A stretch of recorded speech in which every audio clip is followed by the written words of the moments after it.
Good morning. Today is October the 7th, 2011, and we are at the home of Marion Dionigi Jr. We're here to interview Marion and her brother Rudy on the Dionigi family. And I do believe that the Dionigi family is one of Louisville's pioneer families. Yes. Yes. So we thank you for allowing us to come into your home to capture some of Louisville's most important history. And the Louisville Historical Museum is very grateful for the time that you give. So let's begin with your birth in the early years of life. So Marion, we'll start with you. When and where were you born? I was born in a hospital, a nursing hospital in Boulder, Colorado. Only one out of all 6 of the children born in a hospital. It wasn't a regular hospital, it was just a nursing hospital. Did it have a name? No, not that I know of. Okay. And Rudy, how about you? I was born in Louisville on Lafarge Street. I don't know whether you people are familiar with Johnny Madonna's house, Bugda's house. Yes. Okay, I was born in that house. My dad owned that. That was our house before. That was our home. So that's where your family kind of originated, everything? Our family originated on Lafarge Street. Okay. All the Italians from that area in Italy kind of assembled there on Lafarge Street. The Zavrinis, the Dionigis, the Aleras, the Jacos, which were, a lot of them were related to us, you know. Mm-hmm. But they all kind of grouped together right there on Lafarge Street. So you both lived here, well, your entire young years up to when you left to marry or to go to the service, or?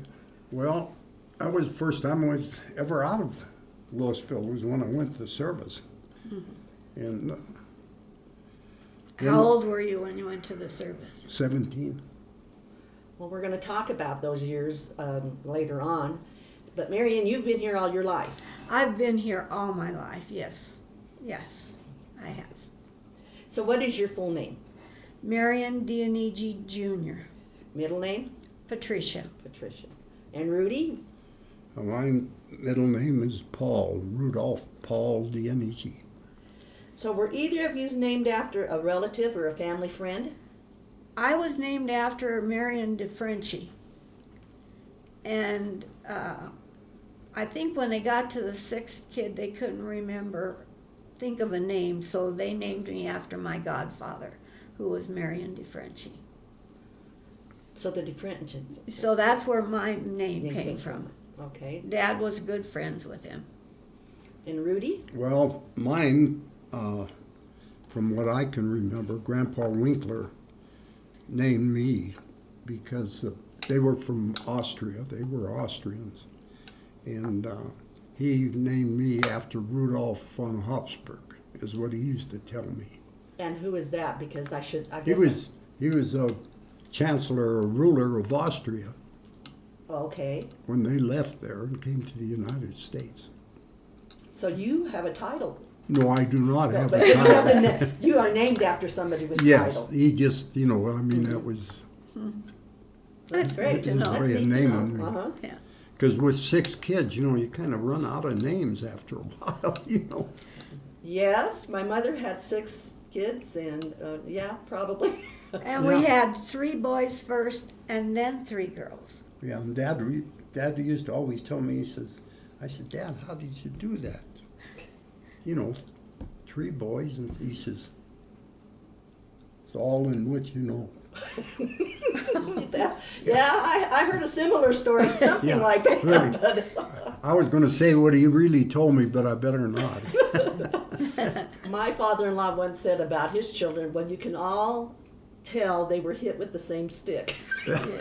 That's true. Which I think is a good way to put it. My dad, what he says, you got to call your own shots. There you go. So, Boy, girl, boy, girl. Call your own shots. That's a great story. Yeah. Yeah. Well, I'm going to ask this question, and we're going to talk about your growing up years later on. But just kind of to put things at ease, what did you want to be when you grew up? I wanted to be a court reporter. And was there any reason? My dad put this into my head. Marion, this is something you gotta do. Well, having that he was a justice of the peace, that probably is where. Uh-huh. Yeah. And he insisted on it. But I never got to do it. Well, that's the way life is, though. Yeah. And Rudy, what about you? Well, to be honest with you, I'm 84 years old, and I still don't know what I want to be. Don't know what you want to be when you grow up. No. I'm still working on it. That's good. Mhm. That's a piece of work, of art that's still in the process, right? That's right. Right. There you go. Well, When are your birthdays? Mine's May the 23rd, 1927. And mine is May 10th, 1940. And in the kids, we have two on July 7th, Jack and Rose. Rudy and I were born in May, and Vonnie and Glenn were born in August. Right. How about that? Mhm. Well, that leads me into the next part of this. Who were your parents? John Ring Dionigi and Elizabeth Marie Winkler. And were they born here or did they immigrate? Dad was born here in Louisville, and Mom was born in Innsbruck, Jenbach, Austria. Mm-hmm. What are their birth dates? Oh God, Do you know? not anymore. Mom always celebrated November the 11th. Always November the 11th. That was her birthday, but it really wasn't the true thing. No, It was the 10th she was really yes, born on. and she did that because of the, I don't know, patriotic significance, you know. But And Dad's birthday was in April. What year were they born? Do you know? Do you remember? No, I don't. not anymore. So do you know how they met? I can. Mom was born in 1899, right? She was a Yes, I year think so. older than she thought she was. Mm-hmm. And Dad was 6 years older, right? Mm-hmm. So, I'll do the math. yeah. 93. 93. Okay. Do you know how they met? We weren't there. We weren't there. No, I don't. You never heard them talk about how they met, or? No, No. not really. Do you know when and where did they get married? I don't know. I don't know. They kept some good secrets. I seen the marriage certificate, but God, I don't know. Did they get married here in Louisville? I think so. Yes. Yes. Mhm. I thought they did. By the priest, and I don't know whether it was Father Christopherson. I don't know what his name was anymore. What were your parents like? The best. They were good people. They were. They, Mom was a tough German, Austrian. Mm-hmm. Dad was a tough Italian. Yeah. Mom, well, Dad used to say about Mom, he says, if she says that paper is black, you better believe it. He says, even though you know it's white, you better believe it's black. Black. You know. Because you're not going to change your No, mind. you couldn't change her Couldn't mind. change her mind. Mm-mm. But Dad was, now Mom was, give me for instance, one time, I was always in trouble. I don't know why, but I was always. I was the troublesome kid in our family too. But I come walking down the sidewalk in the house there on Lafarge Street.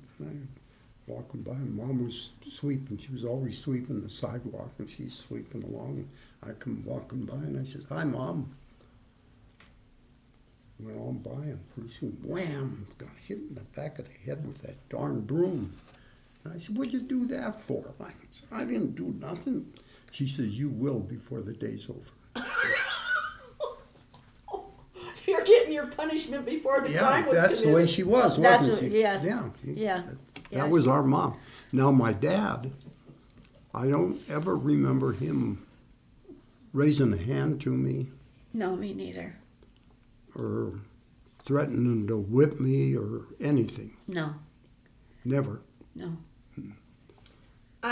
From being a kid in Louisville, and we'll talk about that later, is I always felt, I mean, if he treated you kids like he treated other people when they came before him, being the justice of the peace, as I look back on it as an adult, I think the man had it. I mean, he knew what to do. Have the kids paint the fire hydrants, have them do this and that.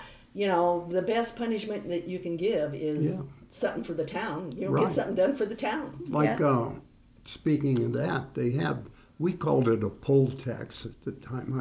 I don't know whether was really a poll tax, and I'm not sure what a poll tax is.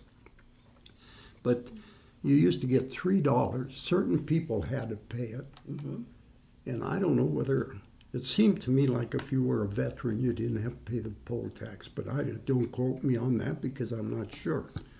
But anyway, certain people had to pay a poll tax, which was $3. And they would come down and give Dad, he was the city clerk, give him the $3. And they would, by doing that, they wouldn't have to work the poll tax. They wouldn't have to dig ditches, clean weeds, because at that time, Louisville streets were dirt.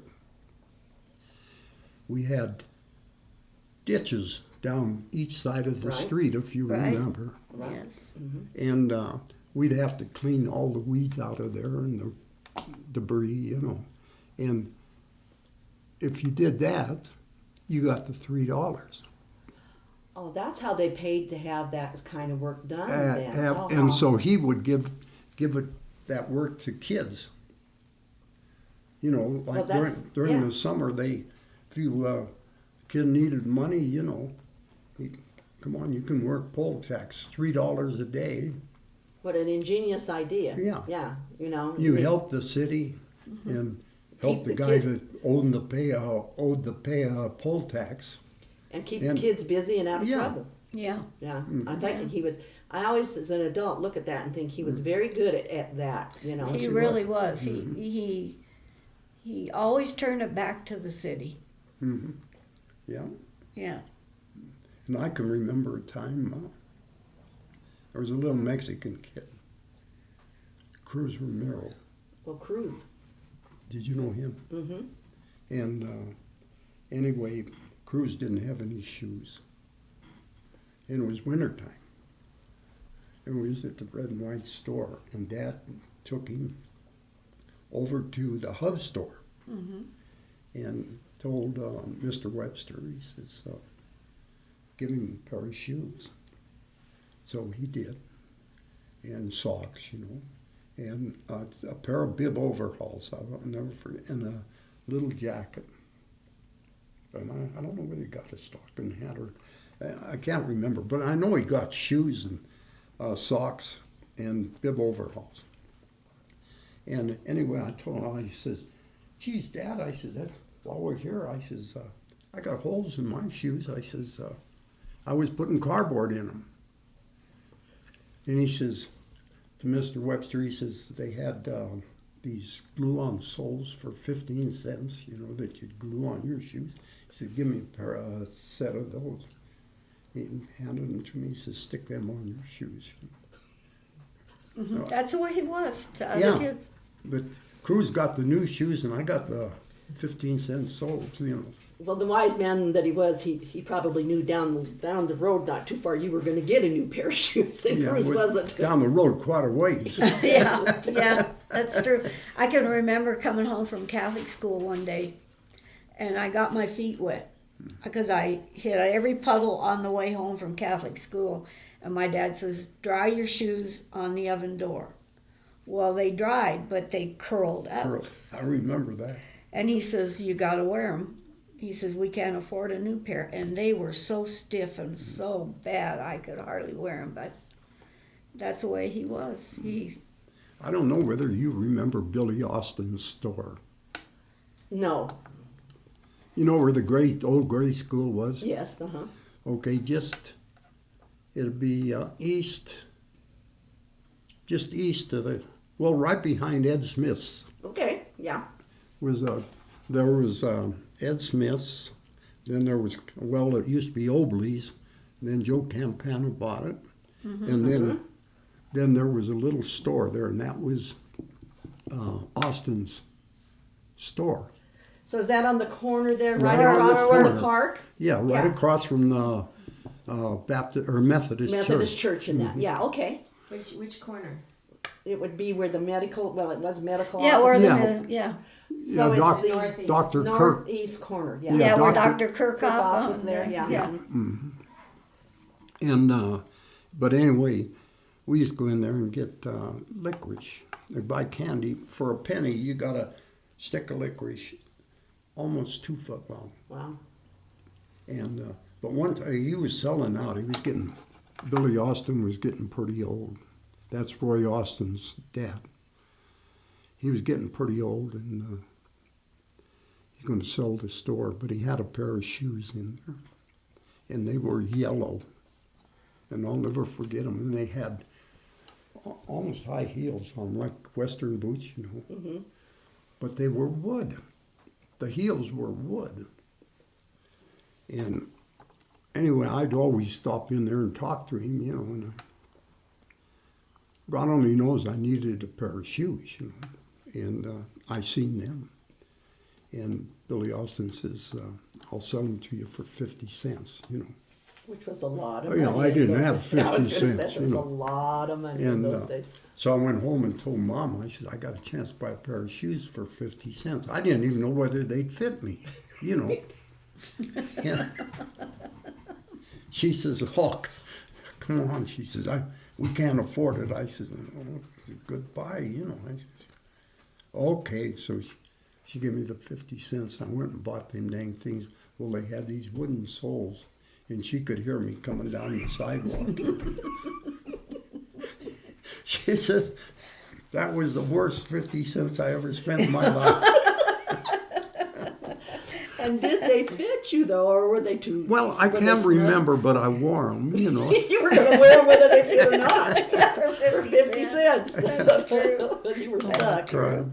I can remember Dad saying, if you tell me the truth, I'll stick by you no matter what. Yeah. No matter what. Yeah. And he did. And he did that with the kids in Louisville. I was just going to say, yeah. If you tell me the truth, I'll stick by you. I'll go all the way for you. I can remember Jack Conander getting a speeding ticket when he was justice of the peace. And he thought, I'm going to really show ring something. So here he comes with a coffee can full of coins. And he says, this is what I owe you. And my dad says, sit down, you count it out, then you can leave. And Jack was really upset because he thought he had all the money in there, but Dad was going to make him count that money to make sure He was going to have your dad count the money. Uh-huh. Yeah. Yeah. Yes. Well, my brother Don and I were driving in his car. I didn't have a license, and he was letting me drive, and we got stopped. And I don't know which police officer stopped us, but we had to go before your dad. Oh my, I was just shaking in my boots. I mean, I thought, what is he going to do to us? You know? Yes. And of course, I didn't get a ticket. My brother Don got the ticket. But you know, nowadays, you almost get thrown in jail for stuff like that. And it was just like, well, you need to wait till she gets her license before you let her drive again. You know, he was just a great guy. Yeah. Yeah.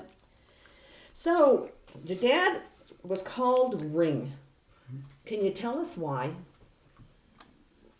You know, I've asked my aunts. They don't know. Now start with the oldest one in the family, Uncle At. Yeah, Okay, his name was Attree, Blackie we called him. but they called him Blackie. I could see that because he was dark, you know. And then Uncle Abe, his real name was Joe. But we always called him Uncle Abe. That's all we knew him by. Yeah, And Dad was Ring. was Ring. Now Uncle Pete, that was his name, but they called him Pete, you know. But I don't know where Dad got And that. then we had Aunt Della Yeah, and and Aunt Pina, but they said that was Peanuts. They used to call her Peanuts, no, didn't they? no. What was her name? Josephine. Oh, Josephine. Okay. And Grandma couldn't say Josephine, so she called her Pina. Okay. Now, I read in an interview that you had given to Bridget Uh-huh. back in 1985. Uh-huh. I was going through it and just, to familiarize myself with some. And you told a great story about your dad's name, Ring. I heard that he was a boxer and that he liked to fight, and that's why they called him Ring. Jack says that. Now I That's don't know. what I heard.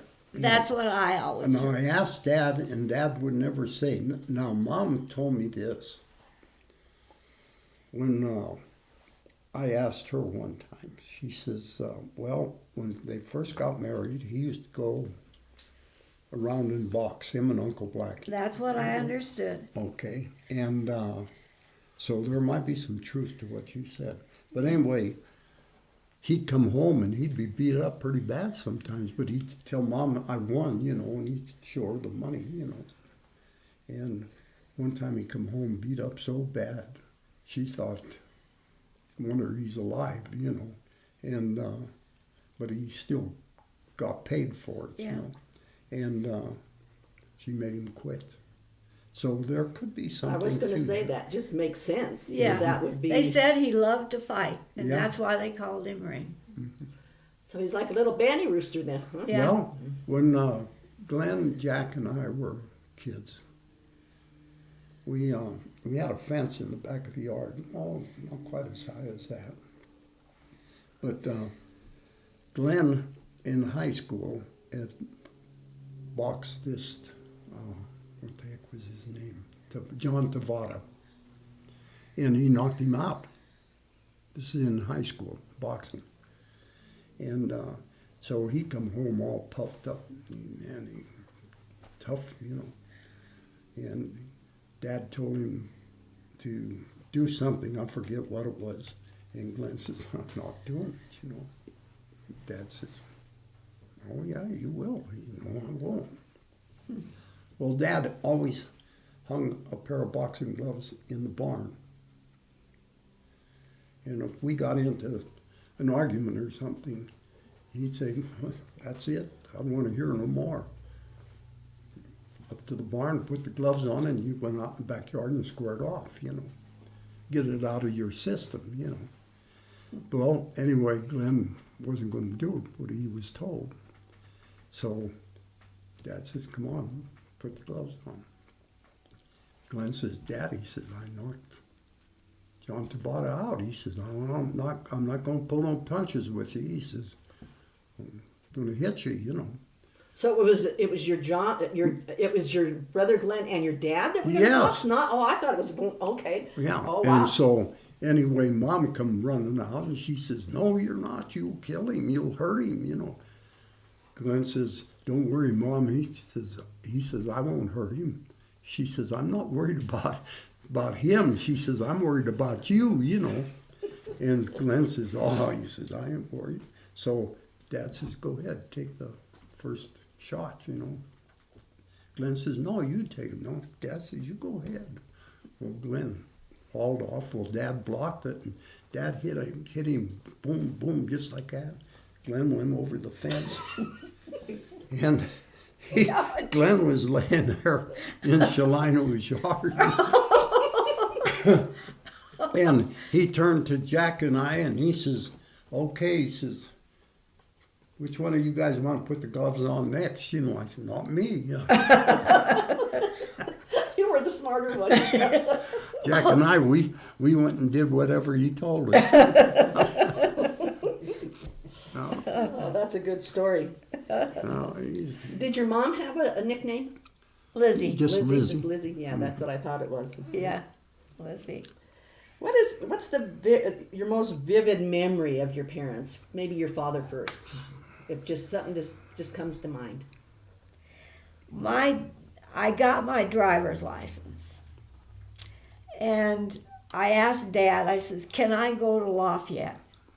He says, "Yeah, you can go to Lafayette, but you got to be back at a certain time." So I get over in Lafayette, and doesn't a cop pull me over?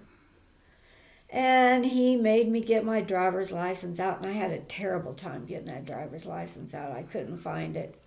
And I got it out, and he said he was going to write me a ticket. And then he says, well, he went back to the car, and then he came back, and he says, well, I decided against giving you the ticket, but I'm giving you a warning.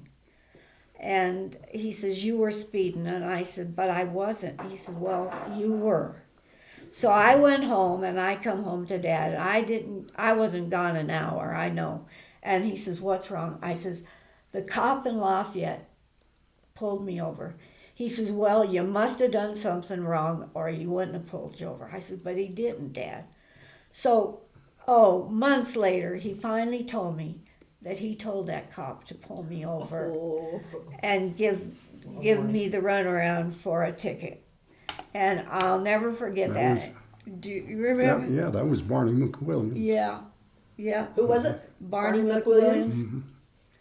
Yeah. So a lesson. A lesson. It was kind of a lesson. It was. It was a lesson for me. You know, he didn't want you to feel like you were the cock of the roost going around and that type thing. And so let's just kind of knock you down a little notch. Let's put you in your place right now. Yeah. So, yeah. Yeah. That's a good story. Yeah. Did you take it to heart then? Yes, I did. Yeah, I did.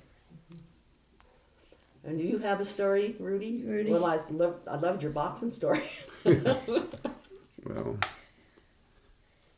I'll tell you one. Dad had a Model A, and there's some guys still alive here probably remember this. But told me, I says, Dad, can I have the Model A? You know, I want to go to Lafayette. Why was it a big deal to go to Lafayette? Well, the girls over there. But anyway, he says, nope, you can't have it tonight. He says, you had it last night. He says, that's enough.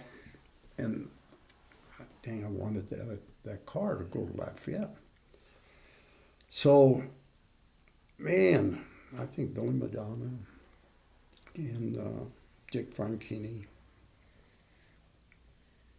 I don't know who else. Maybe Ferg. Anyway, I told him, I says, what we'll do is park it alongside the house there on the far street. I says, we'll just push it out on the road, get it heading down towards the town hall, and there's kind of an incline there. And when it's away from the house, we'll start it up and we'll take off, you know. So I'm in there driving. These guys are pushing, see. And pretty soon, I says, okay, that's good enough. I says, jump in, you know. Well, it all jumps in, but nobody said nothing. Pretty soon, I heard my dad say, where are we going? Oh, God. I says, oh, geez, you know. He says, turn this thing around and put it back in the...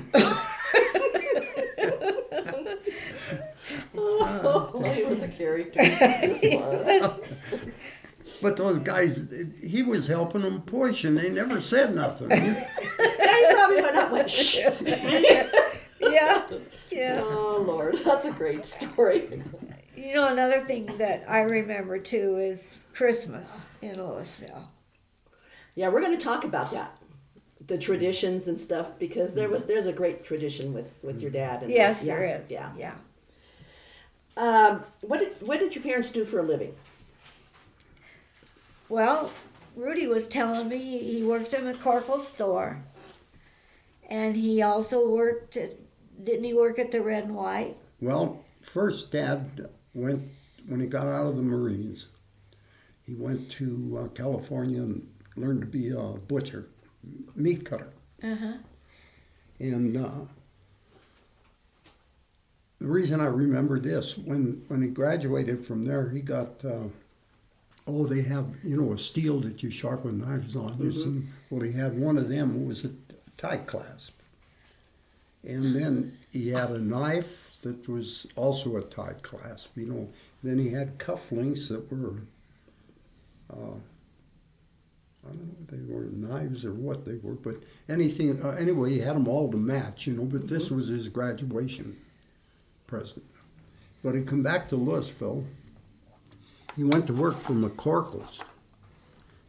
In fact, he worked for McCorkle's before he went in the service. When he was just a kid, he worked for McCorkle's. And then when he come out of the service, he went back and worked for them for a while. And he also worked for Thurloway's. Thurloway's had a grocery store. Oh, God. Where was that at? Well, you know where the town hall is? Yes. You know where they got the statue of the miner? Yes. Okay, right south of there was, let's see, that was Ostrander's Bakery. Yes. And there was then a bakery. There was Thurloway's Uh-huh. grocery store, and then there was a drugstore, and then there was Austin's, and then there was Mike Kalachi's Gas grocery. station. No, that was a grocery store when I was a little kid. Yeah. That was before a it was a service station, huh? Yes. Yeah. Mm-hmm. Oh, well, that's good to know then what those were on that side. So Mike Kalachi had the grocery store where the filling station is now, right? Mm-hmm. Well, now it's not a filling station, now Right. it's restaurants. Mm-hmm. And then next to them, No, it's not a restaurant. You're not talking the Blue Parrot. no, I'm talking about where the Phillips 66 was. Okay. Mm-hmm. Yeah, those are restaurants now. Oh, are they? Mhm. Oh, okay. Yeah. You haven't been downtown. We gotta get you Louisville, downtown. yeah. Everything in Louisville's a restaurant now. So that was the Mike's grocery store. The next to that was Thurloway's, or was that the drugstore? No, Or Austin's? Let's see. no, there was, you're getting ahead of me. Okay, yeah, there was the City Hall. bakery. Okay, there was City Hall. There was a where the city hall is, Okay. was the bakery. Was the bakery? Was a bakery. Okay, and then was Thurloway's, Okay. Okay. with a grocery store there. And then what? Then there was a house. And that- some of the Thurloways lived in that house for a while. Isabel and them. Oh, did they? Yeah. Then there was the drugstore. Okay. Okay. And then the drugstore there south of that was Austin's. Austin's house. Okay. And then south of that was the city hall. The old town hall. It was a 2-story deal with a bell on top. And, The red bricks. No, it wasn't red. It was frame. Oh, it was Why? frame? I thought Yeah, that it was down on the It corner. had no. That was a siren on it. And then was Kalachi's. Well, then was the grocery store, huh? Mhm. Wow. Yeah. But do you remember? I always thought that the town hall, the old town hall, when we were kids, is where the new town hall was. Yes. Is. Yeah, it was. No, the old town hall was, gosh darn it. Well, where that restaurant you're talking about, Mm-hmm. okay, that was right in that area right there. Oh. And that's the old town hall. In fact, I got into the fire department in me and Tommy Cable got in the same time. I think it was 1950. Got in the fire, but they had an old 1930 29 or 30 fire truck in there, Uh-huh. and they housed it. That's where our fire hall was Was at that too, time. Yeah. Okay. Yeah. right there, the jail and everything. Okay, then when did they move the city hall down to where it Is was, now. Well- when I was a kid? Okay, the city hall, the two-story building that had the old fire engine in it, got Yeah. so rickety, when the wind would blow, you'd think it'd twist. It was two-story. Okay. We used to have meetings up there, but it'd scare you because you think it was going to fall down. So they moved out of there and moved into Ostrander's bakery. Okay, and the Okay. bakery on the main street. The So front- now that makes sense. Okay, the- that's why those big windows in the front and That's everything. right. The front part of it was the bakery, and they made that into the office for Dad and Helen Largo. Helen Largo and Helen Caranci. Hmm. That, in fact, Helen Caranci would be a good person to interview. She's on my list. Mhm. Yeah. She really knows a lot about Dad. Yes. Yeah. I had her set up twice, Have you? and with things that happened, but now we're going maybe even next week. She hopefully. really knows Yeah. a lot about Yeah. Dad. Yeah. In fact, I'd even like to listen in on that. Oh, you would? Yes. Oh. Yeah. Yes, I But, think we uh, both would like to be there to see what she has If- to say. Yes. Because her and Dad were pretty close. They were very good friends. Yeah. Very good friends. Yeah, But then the back part was the jail. yeah. And then they had the jail in the back part, and then off to the side there was a little There's storage. storage room. I remember that. And I also remember a Cheyenne painting in that back storage room. Yes. And Cheyenne, he was the old Indian that did He was- some of the paintings in town. He wasn't an Indian. I thought he was. No. No, See, that's my kid. No. Okay. They just, They just called him Cheyenne? yeah. Okay. he painted the hacienda and the wagon wheel. And I've got 2 paintings downstairs on cardboard that he's done, and I keep gonna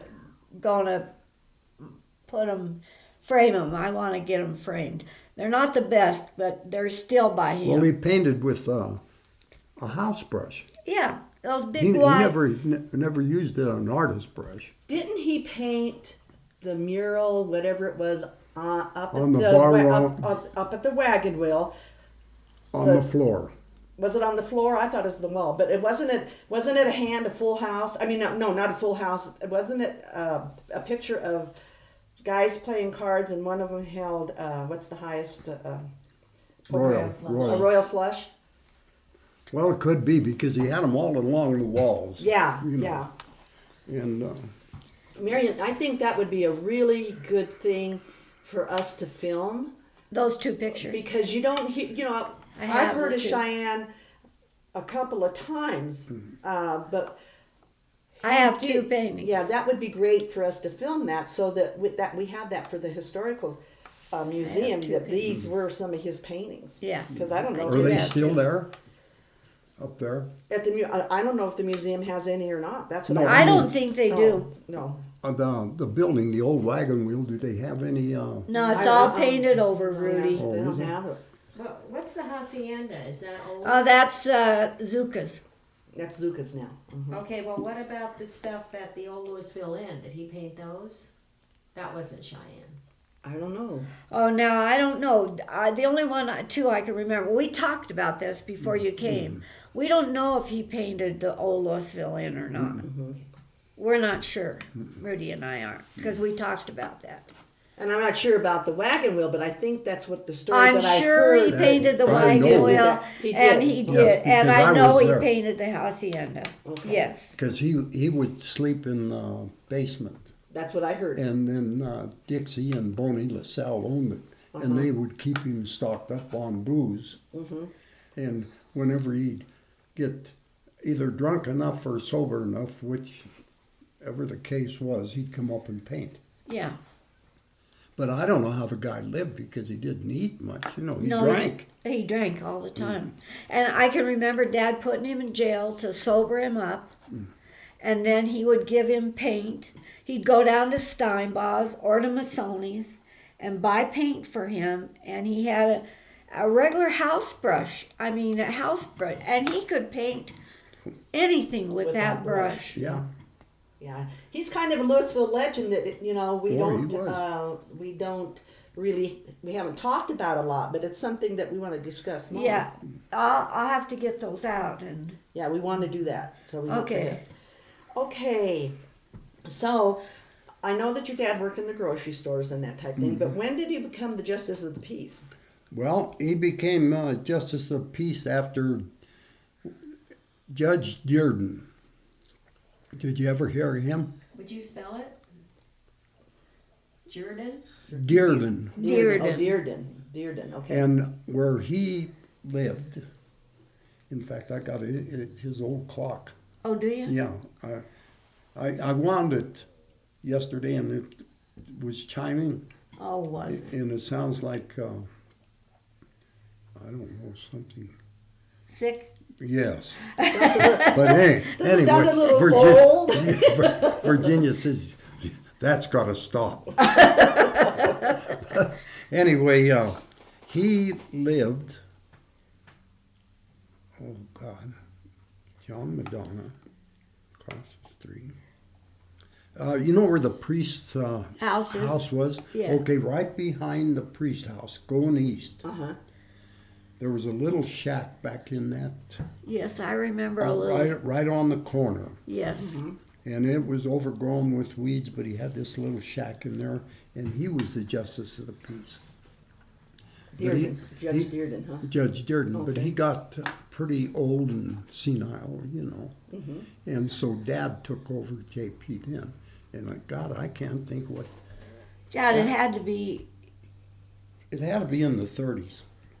So he had no training in law or anything like that, right? No, He no. just, No, he had law books, yeah. but I don't think he ever used them. do you remember that one time he told us a story that CU came over and talked to him and wanted him to teach law classes at CU because he knew more about it than the teachers did. And he says, I turned him down, kid, he says, because I didn't want him to know how much I knew. I don't know about that. That's what he But told I me. do know one thing that, and a lot of people might know, and a lot of them don't, but he could talk Oh. and read and write, I think at least 6 different languages. I think I read that in your interview that he could do that. Yes. Like, yeah. And he only had a 6th grade education. Isn't it amazing? Mm-hmm. Yes. You know what the people of this town, you know, that first generation in this town, what they did and what they could do. You know? Yeah, yeah. He really was smart in that respect. Law he knew from the beginning to the end. And never went to school. Never No. went to school for He it. must have done a lot of reading. He did. He did. He was a reader. He was a Yeah, reader. and he had a lot of law books. Uh-huh. And I mean, he could quote law without even blinking an eye. I have a great story to tell you. I don't know if you've heard this or not, but when we did the interview with Herb Steinbach and Tommy Cable, Herb told the story about how him and Rose, right, his wife, yeah, would go always to your folks' for Sunday dinner. More than that. Yeah, well, I would probably say more than that. But for Say 7 days a week. yeah, okay. But anyway, they were there, and your dad gets a phone call from Frank Barr, who was sheriff at the time. And he tells him, ring, we're going to be over there at such and such a time this evening, and we're going to raid the pool hall. And Herb's saying that your dad's going, okay, all right. So he gets off the phone, he hangs up the phone, and he says, oh, they're going to raid the pool hall tonight. And he looks at Herb and he says, you get down there and you let them know. And Herb says, well, why me? Why do I have to go? He says, well, it's not going to look too good for me to go. That's true. Being the justice of the peace. That's true. That's true. I love that story. That was your dad. That was Dad. You know. That was Dad. You know. Yep. I love that story. Well, see, at that time, Most of the guys that did gamble down there. It was a way of life for Put your them. hands down, just so that we can see. Oh, it was a way of life for them, you know. Yeah, yeah, it And, was. We had the small domes in town. oh yeah, I mean, I can remember the small domes there in the pool hall, and I can remember the Greek, the big old George the Greek that used to loan money. I forgot about him. I remember Dad Yeah. talking about him. Well, wasn't the guy that owned the hacienda, what was his name? Phil Panetta. Phil Panetta, wasn't he kind of into gambling and that? Yeah, that's too, why with they it? got killed. That's Yeah, why he got that's killed. what I thought, yeah. Mhm. He But got old George the Greek, he'd sit there and I'd be playing a pinball machine and guys would borrow money from him, but he'd write it in his little book, you know. And he was always reading a pocketbook, and he had glasses. I mean, they looked like magnifying glasses, you know. Mhm. But he'd sit there and had this big coat on, and he's a great big guy, and he'd read this. And the guys would come up and borrow money from him, you know. And if he'd see somebody walk by him that didn't pay up, he'd come out of that chair like a panther. But he'd collar that guy, because before he went downstairs and lost what money he had, you paid him before you went downstairs, you know. Pay your bills. Oh, yeah, Yeah. And this was at the pool hall? yes. Was that Bugged Us? Yes, bugged us. And so, what is the story with Panetta? How did that, do you know how that came about, or what? No, Probably from a debt he didn't pay or something? I don't. That's don't- what I heard. There was a debt he didn't pay. And I do remember the small domes coming into Louisville on Wednesday to collect money from different owners here in Louisville. I gotta tell you, my youngest boy, when he went to college, his 21st birthday, we had a barbecue for him. So he was going to school up there at Greeley. And he says, Dad, he says, I'll bring some my buddies home. I said, that's okay for a party, you know. He says, their dad says, they know you. And I said, oh. So anyway, here comes these two kids, the small domes. And their dad says they knew me. I think they knew my dad, you know, not me, but they knew my dad. Well, maybe they saw you in there playing that pinball machine. Well, they could have, but you know, I was too young to. But anyway, they were nice kids, you know. Yeah. Small world. Yeah, it is. Well, you know, I think that people don't realize that the gambling that went on in Louisville was a way of life for people. Why, sure, it was like bootlegging. The gambling funded so many of the organizations. You know, think of the fire halls, all the gambling that went, you know, they had on Labor Day, and it funded. Well, look how we built that fire hall. Exactly. I was building my house there on Lafarge Street and working on the fire hall at the same time. We built that fire hall, and then the city took it over. In fact, some of the city fathers says, God, you guys built that fire hall, all your own labor and everything. We need a new city hall, you know. Well, we told them, build your own damn city hall. Yeah, we you did. know. We did the fire hall. Yeah, but see, they seen how cheap, because all the labor was the Well, it's volunteer. see. Yeah. That's true. And no, it's, but then the city eventually took that dang fire hall over. Yeah, yeah. You know, it was built by the volunteers of the fire department. When you we know. got the first fire truck, we went around selling raffle tickets. We had smokers. We did everything legal and illegal imaginable to raise the money. raise the money to get the fire truck. You know. What's a smoker?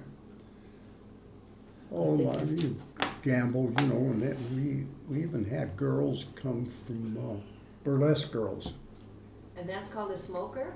Well, that's what we call it. And didn't they also then, if my memory serves me right, serve the Rocky Mountain oysters? Yes. Yeah, that was another thing that they would have the Rocky Mountain oysters and the gambling, and it was a big party. Yeah, Yeah. well, But it raised a lot of money. why, sure we did. Yeah. But it wasn't legal, you know. No, The Rocky Mountain oysters were, but that was the only thing. yeah, that was legal. Yeah. Now, did you have that at the fire hall? Right in the fire hall. Up there across from the middle school? On No. Main? No. Right there on Main Street where your city hall is now. Not like the old fire hall. Thank you. Yes, Yeah. right where the city hall is now. There was a fire hall right behind the city hall. There was a brick building behind the city hall. So your dad, of course, was very active in Louisville, in the activities of Louisville. Yes. And it sounds like you kids followed in his footsteps. You were on the volunteer fire department. Mm-hmm. And of course, Marion has done a lot of work with the museum and that, and we'll talk about that later. Before we go on to the next subject, I want to go back a little bit and let's talk about your siblings. Okay, Because I want to get their names and that. okay, Okay, we have 10 minutes on this day. okay. So, who were your siblings? Just name them and and give their name and then their married name now. So we. Okay, would be Glenn, it was John Glenn Dionigi, and we called him Glenn. Jack Roland Dionigi, and Rudolph Paul Dionigi, Rosemarie Dionigi, Yvonne Renoka Dionigi, and Marion Patricia Dionigi. And then that's the age. That was how it was. That's how we came the down. Hierarchy of the siblings. Yes, Okay. that's how we came down. And I know that Rose is a Steinbaugh now, Mm-hmm. and Jack is married to Aileen. No, No, Jack, Grace Grace, Oh, yeah, Grace it's Glenn. Dryer. Dryer. It's Glenn that's married to Aileen. But Glenn was married to a girl that he met in the service, Coast Guard. in the Coast Guard. She was in the Coast Guard with Yeah. him. Yes, over in Hawaii. Mm-hmm. And she was from California. Mm-hmm. And he started work when he got out of the service. He started working for Time Life magazine, Yeah. and he stayed in California. And this is John, right? That John Glenn. John Glenn. Okay, all right. Mhm. And then Jack, he went into the service. He went into the army. He went to college. Oh, he went to college. He I went- thought he went into the service before he went. No, he went down to Walsenburg. Went to school down there to college down there, Oh, did he? Trinidad, Okay. and then he got out of there and joined the army. Okay. And he was in Alaska, Aleutians. in the Aleutians. You tell him about Jack's lungs and stuff. Well, they set up the early dew line up there. That was early warning system, for. Uh-huh. And what they did, they worked in temperatures, oh heck, 80 degrees below zero, And but in them days, back in the 40s, they didn't have the foul weather gear we have now, Right. Well, consequently, Jack froze his lungs. Mm. And so he developed a cough. And they sent him to some place in Missouri to hospital. And they told him, they said, oh, no problem, it just froze your lungs and it's got scar tissue on them, you'll be okay, Well, consequently, he coughed all his life, didn't he? Yeah. In fact, it killed him, But he come back from the service and he went to college, DU. Right. He graduated from DU Mm-hmm. in business. Yes, And then he went to selling real estate. they were into real estate. And he did that until he passed, till he Yeah, retired. he finally became a broker. Yeah. And And then what did Rudy do? nothing. Well, I can tell by your hat you did something, and we're going to talk about that when we get into the service part of this. So I wouldn't say you did nothing. Oh, he did plenty. That's You know true. Don't tell. No, we said we weren't going to tell them that stuff. Why not? My brothers tell me that stuff. I tell her, but I'm not going to tell you. They're good stories. They are. I think you should share. I have a good story about Rudy. He bought a car. I don't remember what it was, but it was a black car. It was beautiful. And I wasn't very old. And he says, you can get in the car, but you can't touch anything. I don't want you touching the handles on the car. I don't want you just get in there, sit in there, and look around, but you can't touch anything. I says, will you take me for a ride? He says, no. So that was my jaunt with Rudy with his new car. You could look but don't touch. Yes. Do you remember that new car you bought? Yeah. What was it? 47 Chevy. I remember that car. Well, that darn thing, see, when we got out of the service, you had to sign up for a car. Really? Oh, yeah, you couldn't go down and buy a car, you know. So you had the Alpine's garage, Ford garage. Uh-huh. And then if you wanted a Chevrolet, you went to McMahon's over in Lafayette, or you went to Pike Chevrolet in Boulder. Mm-hmm. So anyway, I put my name down for a car at Alpine's. Well, my brother Jack put his name in ahead of me because he got out of the service ahead of me. Chuck Davis put his name in ahead of me because he got out ahead of me. Well, they both got their cars. Well, my turn, my name was up on the list. And so in comes this car. I'll never forget, it was a sedan. I really didn't want a sedan anyway, but I didn't tell them that. I took anything they gave me. But here's this black sedan come in. Black. Well, G.R. Henning was the mortician. Right. And I don't know whether he paid Alpine more money or what, but anyway, he told, Alpine told me that car was going to G.R. Henning because he had priority because he was a mortician. Well, what the heck kind of priority is that? He's dealing with dead people. They're in no hurry for nothing, you know. And anyway, he got the car. But I went and when I put my name in at Alpine's, I put my name in at Pike Chevrolet. Oh, that was good thinking. So Pike Chevrolet called me and says, Rudy, your car's in. So I went over and I picked it up. And at that time, white sidewalls was extra on a car, but they weren't in the rubber. They were plastic rims that fit in there and made them look like white sidewalls. Yeah. Then the steering wheel was extra. It was ivory.